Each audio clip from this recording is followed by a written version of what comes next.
les agradezco mucho a los coordinadores del monográfico por convocarme, que además son maestros y amigos como quienes están en esta mesa, así que me siento como muy a gusto de estar aquí. A pesar de tu edad. A pesar de mi... Es una presencia venerable.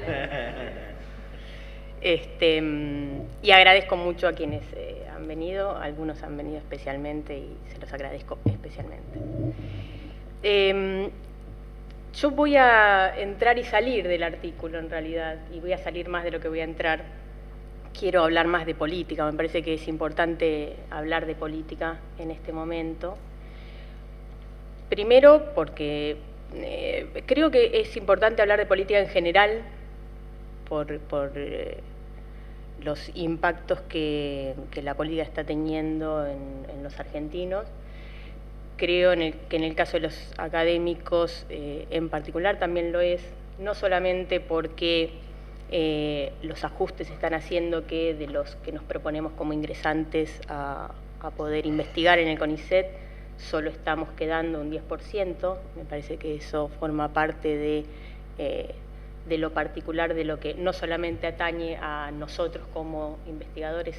personalmente, sino al avance, a la posibilidad de profundizar la investigación en la Argentina. Y como comunicadores creo que también lo es, porque estamos en un momento de profundo ajuste en los medios, lo decía Guillermo, y eso, además del impacto subjetivo y social que tiene en nosotros, tiene un fuertísimo impacto en las coberturas, que es lo que estamos analizando. Coberturas que además creo que no son, si bien hay una fuerte reconfiguración en la circulación de mensajes y en el tipo de mensajes que estamos produciendo, circulando y consumiendo, creo que los efectos de la flexiseguridad que está habiendo en el ámbito del periodismo, de la comunicación, así como de otros, también está teniendo fuertes efectos en lo discursivo. Entonces quiero usar este artículo como trampolín, pero además como pretexto para hablar de política y de los discursos políticos. Nosotros hicimos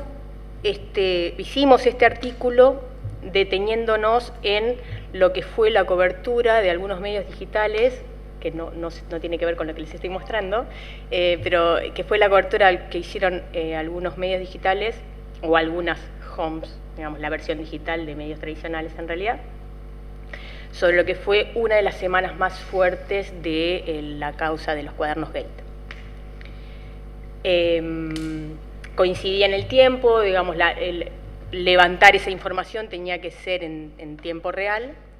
y aprovechamos ese pico de la corrupción como tema en la agenda. Y dialogándolo con digamos, estos días que estuvimos armando la presentación y que pretendíamos que excediera lo que habíamos hecho en el artículo, junto con Nadia Cosiner y con Esteban Zunino,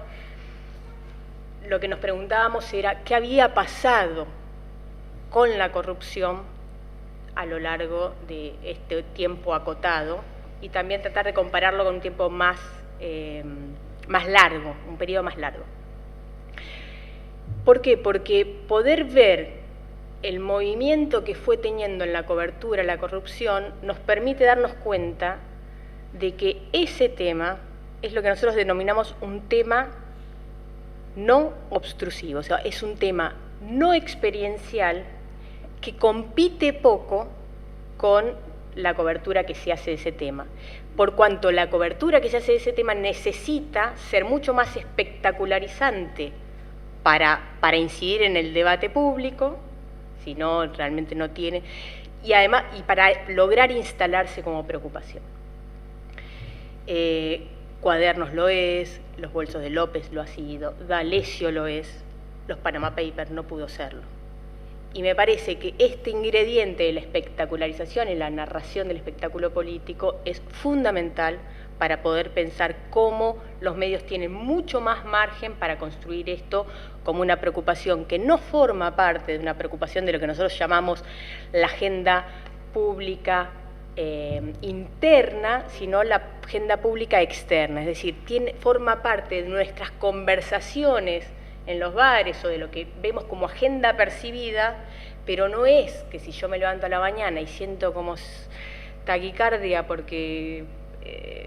no sé qué me está pasando, cuando me pongo a mirar en los problemas del día, no pienso en los bolsos de López, pienso que el pan está a 100 pesos, digamos. En ese punto donde no hay una obstrucción de una situación experiencial con lo que nos muestran los medios, es donde se cuela la corrupción y la tematización alrededor de la corrupción. Y en este periodo corto eso es mucho más interesante porque estamos en un año electoral donde uno podría esperar que dentro de las coberturas mediáticas los asuntos políticos / elecciones propiamente puntúen mucho más que otras cuestiones. Y si bien estamos en una crisis económica que no le deja demasiado espacio a las otras cuestiones en una agenda mediática que es limitada, sin embargo,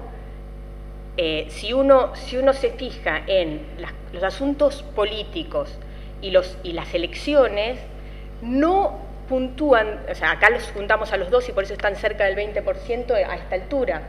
pero si los ponemos solos, de manera aislada, elecciones y política tienen 10-11% del promedio de la cobertura total y corrupción tiene el 9,5%, ¿no? Entonces, digo, como para pensar qué lugar está cumpliendo la corrupción en la tematización de la campaña electoral. Y fíjense la suba que ha tenido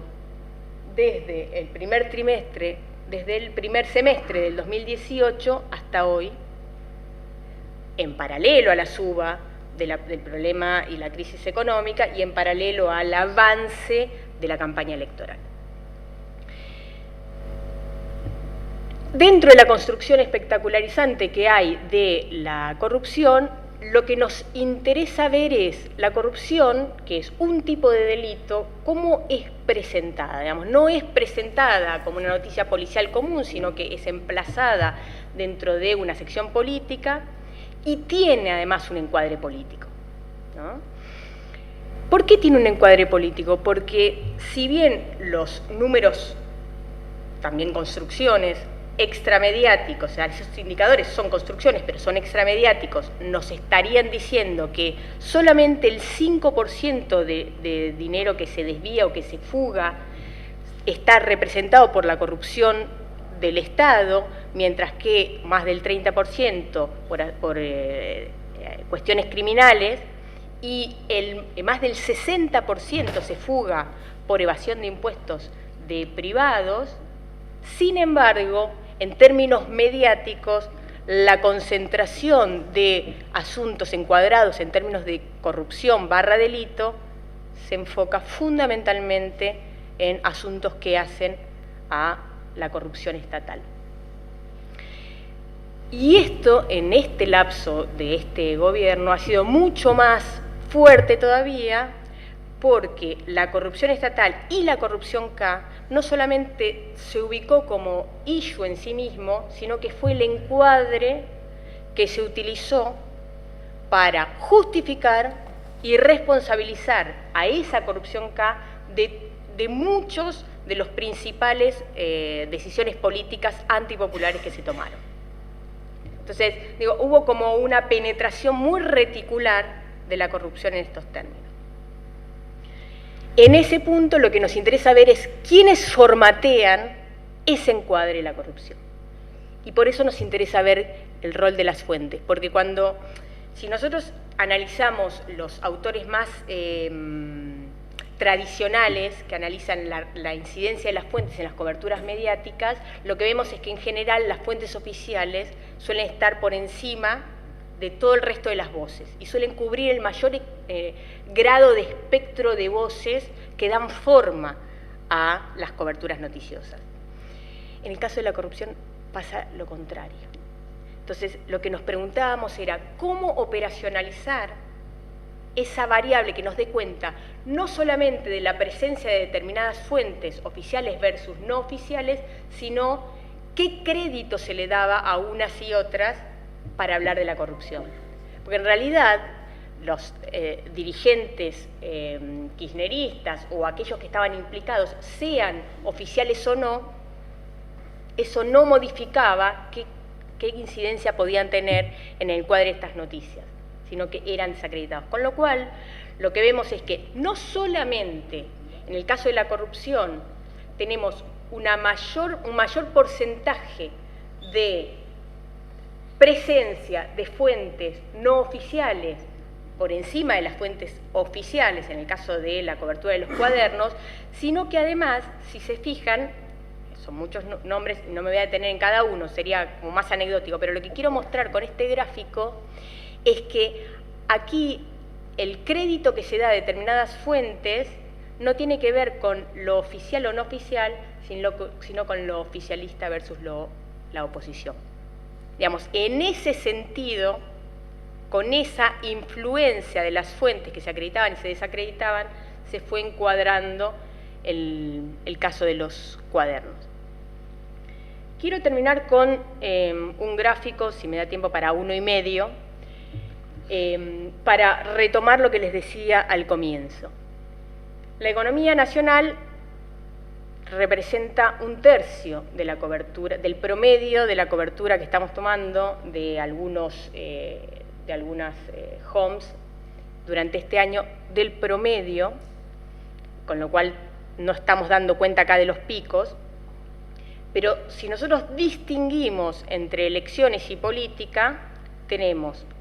10, 11, 10, 12%, y fíjense que en promedio la corrupción tiene un 9,5%. Y remarco esta idea de en promedio porque en el último mes la crisis económica le sacó espacio, digamos, en una cuenta de suma cero, la crisis económica le sacó espacio a la corrupción, con lo cual es bastante probable que en los primeros meses de este año incluso haya duplicado la participación, la frecuencia de cobertura que hubo sobre la corrupción en este año. Y me parece ahí que hay que tener una reflexión, porque en efecto la campaña electoral se volvió la campaña de la corrupción, en el sentido de que oficialismo y oposición están compitiendo cabeza a cabeza por ver quién instala y quién gana, con la misma forma de incidir en una agenda mediática que es sumamente permeable a esa cuestión. Pero lo que creo que hay que preguntarse acá es quién es propietario de ese tema. O sea, yo creo que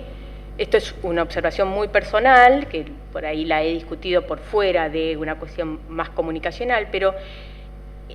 creo que la oposición no es propietaria o sea, no tiene reputación para hablar de corrupción. No per se, sino porque hubo un goteo a lo largo de todos estos años en los cuales prácticamente se instaló esa culpabilización de la oposición como corrupta, penetrando, ya les digo, en muchas explicaciones, responsabilización y justificación de infinitas medidas políticas durante este gobierno. De la misma forma que el oficialismo en este momento no tiene reputación para hablar de economía, creo humildemente que la oposición no tiene reputación para hablar. Entonces, me parece que es un juego en el que la oposición pierde en esta batalla, digamos. Tiene que haber una cuestión más propositiva. Si estamos pensando en una permeabilidad y una relación tan simbiótica entre agenda política y agenda mediática. Y cierro con esto, que simplemente lo menciono. Fíjense quiénes son las fuentes que mayor presencia han tenido, presencia más allá del crédito o no crédito, no me metí en eso, pero simplemente ver las fuentes que mayor presencia han tenido como fuentes de información en las coberturas de temas de delito / corrupción en este año, en promedio, ¿sí? Fíjense que los periodistas, las fuerzas de seguridad, los políticos internacionales y los dirigentes K son los que más retirados han estado. Entonces, en este caso estamos viendo que no solamente hay un crédito, una desacreditación interesante de los dirigentes de la oposición en este tipo de temáticas, sino que además hay una muy baja presencia. No solamente que la presencia ya no garantiza tener crédito o influencia en las notas, sino que además la presencia es muy ninguneada en este sentido. Muchas gracias.